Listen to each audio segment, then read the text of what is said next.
ठीक से उतरी भी नहीं थी कि तभी उस पे किसी ने उसके बच्चे की जिंदगी तबाह करने का इल्जाम लगा दिया था। विपिन ने जब मुड़ के देखा तो उसके सामने अधेड़ उम्र का एक आदमी खड़ा था, जिसकी आंखों में दर्द और नफरत भरी हुई थी। विपिन के लिए शख्स अनजान था, लेकिन इस शख्स के लिए विपिन जैसे उसका जानी दुश्मन था। विपिन ने बहुत ही शांत स्वर में उस आदमी से पूछा, ये आप क्या कह रहे हैं सर? मैंने क्या किया? वो आदमी गुस्से में आग बबूला होते हुए बोला, क्या किया? शर्म नहीं आती मुझसे ये सवाल पूछते हुए? विपिन बिना कुछ बोले उस आदमी को देखता रहा। वो आदमी बोला, देख क्या रहा है? याद नहीं आ रहा? मार्शल आर्ट्स की ट्रेनिंग देने वाला था तू मेरी बेटी कामनी को, और तूने उसे हमेशा के लिए अपाहिज बना दिया। तेरी गलती और कमजोरी की वजह से वो एकेडमी की छत से नीचे गिर गई। 8 महीने हो गए, अभी तक कोमा में है वो। उस आदमी को पहली नजर में देखकर विपिन ये तो समझ गया था कि वो आदमी कोई दुश्मन नहीं बल्कि सताया हुआ इंसान था। पर ये उसने कभी सपने में भी नहीं सोचा था कि उस आदमी की बेटी एक जिंदा लाश बनी पड़ी होगी, और वो भी उसकी वजह से। इससे पहले कि विपिन कुछ और कहता, विपिन की चेतना अपनी दिव्य लाइब्रेरी के आयाम में जा चुकी थी, और वहां उसके सामने खड़ा था लाइब्रेरियन। विपिन ने पूछा, वो आदमी क्या कह रहा है? क्या उस विपिन ने एक मासूम स्टूडेंट की जिंदगी बर्बाद कर दी थी? लाइब्रेरियन बोला, इस सवाल का जवाब तो तुम्हें उस दिव्य किताब विधि का विधान में मिलेगा। विधि का विधान? विपिन ये नाम सुन के हैरान हो गया। वो इस नाम को जानता था। वो लाइब्रेरियन से बोला, मुझे इस किताब के बारे में पिताजी ने बताया था। ये वो दिव्य किताब है जो हजारों साल पहले राक्षसों और देवताओं ने मिलकर लिखी थी, जिसमें भूतकाल, वर्तमान काल और भविष्य की सारी कहानी लिखी। हाँ, वही किताब है विधि का विधान। लाइब्रेरियन की बात सुन के विपिन बोला, मुझे ये जानना है कि 8 महीने पहले क्या हुआ था जिससे उस मासूम लड़की की ये हालत हो गई। विपिन की इस बात पे लाइब्रेरियन कुछ निराश हो गया और बोला, मैं तुमसे क्षमा चाहूंगा विपिन, लेकिन विधि का विधान किताब को पढ़ना मेरे लिए निषेध है। तो मुझे दो वो किताब, मैं पढ़ लेता हूँ। तुम्हें भी उस किताब को पढ़ने की आज्ञा नहीं है। उस किताब को सिर्फ मेडिटेशन लेवल 11 या उससे ऊपर का योद्धा पढ़ सकता है। लाइब्रेरियन की बात सुन के विपिन कुछ चिढ़ते हुए बोला, तो अभी मेरा लेवल क्या है? लाइब्रेरियन विपिन का सवाल सुन के चुप हो गया। विपिन को ऐसा लगा कि लाइब्रेरियन मुस्कुरा रहा है। विपिन बोला, बताओ। लाइब्रेरियन कुछ संकोच करते हुए अपनी हंसी दबाते हुए बोला, मुझे लग रहा है इस बात का जवाब जान के तुम्हें बुरा लगेगा। अच्छा, तो तुम मजाक भी उड़ा सकते हो? विपिन के इस सवाल के जवाब में लाइब्रेरियन बोला, ऊर्जा के इस आयाम में मजाक न करने का कोई नियम नहीं है।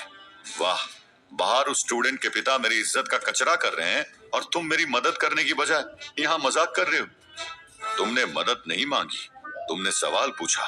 तुम्हारा मेडिटेशन लेवल 3 है, पहले वो 0 था, लेकिन पिछले कुछ दिनों से जो लगातार दंगल तुम कर रहे हो उसकी वजह से तुम्हारा मेडिटेशन लेवल 3 हो गया है।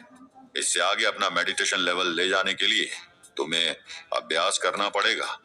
तो अभी मैं उस स्टूडेंट के पिता से क्या कहूँ कि मेरे दंगल और अभ्यास करने का इंतजार करे?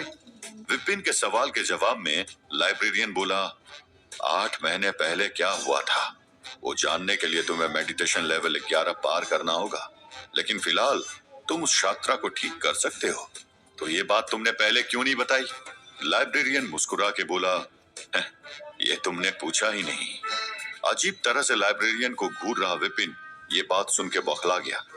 अब पूछ रहा हूँ, कैसे ठीक करूं मैं उस स्टूडेंट को? कोमा से बाहर लाने के लिए और बेजान हो चुकी मांसपेशियों और हड्डियों को ठीक करने के लिए तुम उसका ऊर्जा उपचार करो, लेकिन वो तो मुझे आता नहीं। मुझे तो आता है। लाइब्रेरियन की बात सुन के हैरान विपिन बोला, तो चलो फिर ठीक करके आते हैं उस स्टूडेंट को, लेकिन एक छोटी सी बाधा है इस क्रिया में। लाइब्रेरियन की बात सुन के विपिन निराश होते हुए बोला, ये तो मुझे पता था, इस दुनिया में बिना किसी बाधा के काम हो जाए ऐसा हो ही नहीं सकता। बताओ क्या बाधा है? तुम्हारी बॉडी जहर बॉडी है। लाइब्रेरियन की ये बात बोलते ही विपिन को मास्टर सेक की बात याद आई कि उन्होंने उसे बताया था कि भयानक के हमले के बाद उसकी सोल पर भी उसके विष का असर हुआ था और इस नई बॉडी में भी ये जहर आ गया था। तो ऐसा हो सकता है कि उस छात्रा का ऊर्जा उपचार करते समय वो विष उसके शरीर में चला जाए। विपिन लाइब्रेरियन की बात सुन के परेशान हो गया। कोई तो तरीका होगा इस विष को उसके शरीर में जाने से रोकने का। एक तरीका है, उपचार की क्रिया के समय अपनी मेडिटेशन की शक्ति से तुम्हें अपने खून में बह रहे विष को एक जगह इकट्ठा करना होगा और फिर उसे क्रिया पूरी होने तक वैसे ही समेट के रखना होगा। लेकिन एक जगह सारा विष इकट्ठा कर देने से तुम्हारे शरीर का वह हिस्सा तुरंत खत्म हो जाएगा। ये कैसी अजीब सी चुनौती थी। अपने शरीर में कहां इतने घातक विष को इकट्ठा करता विपिन। लेकिन फिर वो कुछ सोच के बोला, तुम मुझे लाइब्रेरी से ऊर्जा उपचार क्रिया का ज्ञान दो, बाकी मुझ पर छोड़ दो। इस नए विपिन ने अपनी जान पे खेलकर पुराने विपिन के ऊपर लगे दाग को मिटाने का फैसला कर लिया था। इस दिव्य लाइब्रेरी के एक रैक में रखी एक नायाब किताब विपिन के सामने आई और खुद ब खुद खुल गई और उसका सारा ज्ञान जैसे कंप्यूटर की मेमोरी में डेटा सेव होता है वैसे ही विपिन के दिमाग में सेव होता चला गया। विपिन लाइब्रेरी से बाहर आया जहां कामिनी के पिता अभी भी खड़े थे। इस दुनिया से विपिन बस एक पलक झपकने की देरी के लिए गायब हुआ था। वो बोले, मेरी बच्ची की जिंदगी बर्बाद करके कहां ख्यालों में खो गया। विपिन बोला, मैं आज अभी आपकी बच्ची को ठीक करूंगा। विपिन की बात सुन के वो आदमी हैरान हो गया। उसे विपिन पे विश्वास नहीं था। रितेश और बाकी टीचर्स भी बोलने लगे, सर आप कहां इस नंबर 0 की बातों में आ रहे हैं। इसने पहले ही आपकी बेटी का ये हाल कर दिया, अब न जाने क्या पागलपन करेगा। विपिन को अपने बारे में ये सारी बातें सुन के बहुत गुस्सा आ गया और वो बोला, सर अभी भी आपकी लड़की एक जिंदा लाश बनी पड़ी है ना, तो मुझे एक मौका दीजिए। अगर मैं नाकामयाब हो गया तो ये एकेडमी छोड़ दूंगा और आपकी बेटी के साथ हुए हादसे की जिम्मेदारी लेते हुए खुद जेल भी चला जाऊंगा। कामिनी के पिता कुछ देर तक विपिन को देखते रहे और फिर बोले, ठीक है। थोड़ी देर बाद विपिन कामिनी के घर पर था। उसके सामने बिस्तर पर लेटी हुई थी मासूम कामिनी, जिसकी खुली आंखों से आंसू बह रहे थे। उसका शरीर बिल्कुल हिल नहीं पा रहा था। विपिन समझ गया था कि कामिनी सब कुछ सुन सकती थी, पर वो शरीर से निर्जीव थी। उसकी चेतना और शरीर को जोड़ने वाली कड़ी टूट गई थी। विपिन ने सबको कमरे से बाहर भेज दिया और बाहर इंतजार करने के लिए कहा। विपिन ने अब अपने हाथों से ऊर्जा पैदा करनी शुरू की। देखते ही देखते वो और बिस्तर पर आंखें खोले निर्जीव पड़ी कामिनी उस 3 आयामी सुनहरी ऊर्जा के गोले में चले गए थे।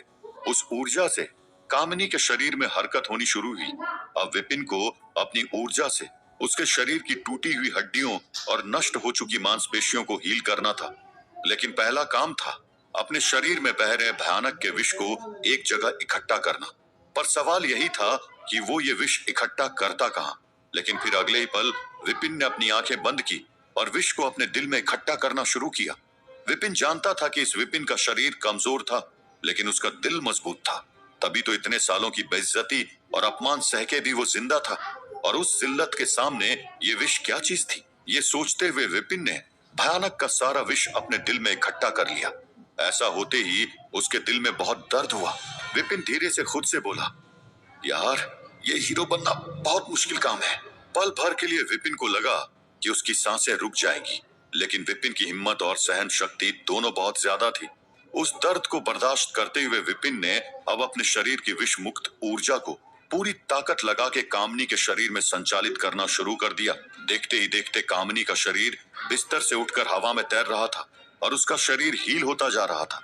लेकिन हर पल विपिन के दिल में इकट्ठा हुए विष का असर बढ़ता जा रहा था। फिर एक ऊर्जा का धमाका हुआ। कामिनी बिस्तर पे गिर गई और विपिन बेहोश होके जमीन पे गिर गया।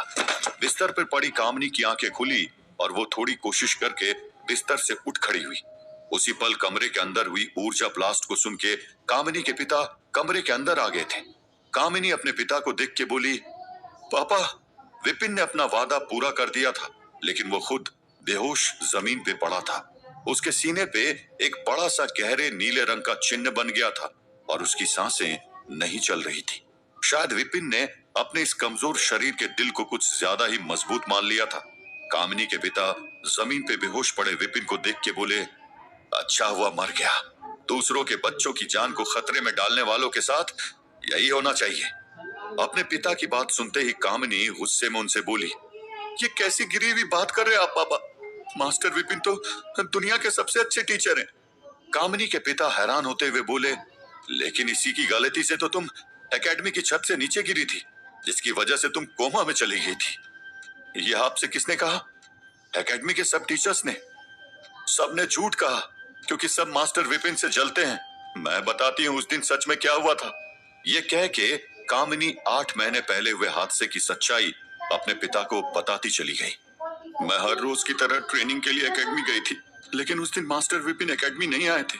मास्टर विपिन मुझे ऊर्जा का इस्तेमाल करते हुए हवा में उड़ना सिखाने वाले थे। मैं काफी देर तक उनका इंतजार करती रही। तभी वहाँ एकेडमी के दूसरे टीचर मास्टर यमन आए। मास्टर यमन टीचर बहुत अच्छे थे, लेकिन लड़कियों को गंदी नजर से देखते थे। वो मुझे पहले भी कई बार गंदी नजर से देख चुके थे, लेकिन उस दिन मुझे अकेला देख के वो मेरे पास आ गए और मुझे जबरदस्ती सिखाने की जिद करके ऊपर छत पे ले गए। मुझे उड़ने की टेक्निक सिखाने की आड़ में उन्होंने मुझे गलत तरह से छूना शुरू कर दिया। मैं घबरा गई थी। मुझे लग रहा था कि मास्टर यमन मेरी इज्जत से खिलवाड़ करेंगे, लेकिन तभी वहां मास्टर विपिन आ पहुंचे और उन्होंने मास्टर यमन का सामना किया। मास्टर विपिन ने मास्टर यमन को धमकी दी कि वो मुझसे सारा सच प्रिंसिपल के सामने कहलवाएंगे। मास्टर यमन जानते थे कि अगर सच एकेडमी में पता चल गया तो उन्हें एकेडमी से निकाल दिया जाएगा, इसलिए उन्होंने मुझे जान से मारने की कोशिश की और एक ऊर्जावार से मुझे एकेडमी की छत से नीचे गिरा दिया। आखिरी पल में मास्टर विपिन ने मेरे ऊपर एक ऊर्जा का कवच डाल दिया, जिससे मेरी मौत नहीं हुई। और बाद में उस कमीने यमन ने मुझे और सबको यही बोला कि मास्टर विपिन ने तुम्हें गिरा दिया है। किसी ने मास्टर विपिन की बात नहीं मानी। सब उस गिरे हुए यमन की बातों में आ गए। कामिनी से उस हादसे की हकीकत जानने के बाद उसके पिता की आंखें शर्म से झुक गई थी। वो बोले, ये मैंने क्या किया? जिस आदमी ने मेरी बच्ची की जान बचाने की कोशिश की, मैंने उसे इतना भला बुरा कहा। ये कहते ही उनकी आंखें भर आई। विपिन की सांसें बंद हो गई थी। कामिनी और उसके पिता अपने सामने जमीन पे बेजान पड़े विपिन के शरीर को अब बेबस देख रहे थे। कैसे भयानक के जहर से बचेगा विपिन? क्या मास्टर यमन को अपने गुनाह की सजा मिलेगी? कैसा होगा विपिन का मार्शल आर्ट्स एकेडमी में आने वाला कल? इन सवालों के जवाब जानने के लिए सुनते रहिए समय की अनंत धारा।